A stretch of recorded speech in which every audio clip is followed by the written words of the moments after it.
चारसदा में गराम फरोशों और ज़ख़ीरा अंदोज़ों की कमर तोड़ने के लिए ज़िला इंतज़ामिया की जानिब से सस्ते बाज़ार का इनेकाद किया गया है। यह सस्ता बाज़ार मर्दान रोड पर वाक़या टैक्सी स्टैंड के मकाम पर बनाया गया है, लेकिन चंद रोज़ के अंदर अंदर ही ये सस्ता बाज़ार सुनसान बन गया।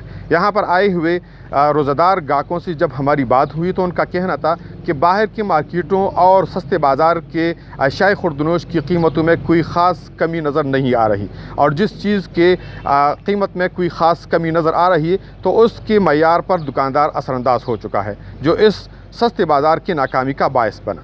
सस्ता बाज़ार में बाहर बाज़ार में कोई फ़र्क नहीं होता, इसलिए यहाँ कोई नहीं आता। जो सस्ता बाज़ार डीसी साहब ने लगा रखा है, यहाँ पर कुछ है ही नहीं, और जो कुछ है वो सब्ज़ी वाला है और 2 बिक्री वाला है, और यहाँ वहाँ की रेट में कुछ फ़र्क नहीं है। जो दुकान में मिलता है जूस रेट पे वो यहाँ पर भी मिल रहा है, कुछ फ़र्क नहीं। अलबत्ता रश ज़्यादा बढ़ गया है, गाड़ियों का वो कार पार्किंग था इधर वो ख़त्म हो गए, इसकी वजह से रोडों पे गाड़ी खड़ा हुआ है।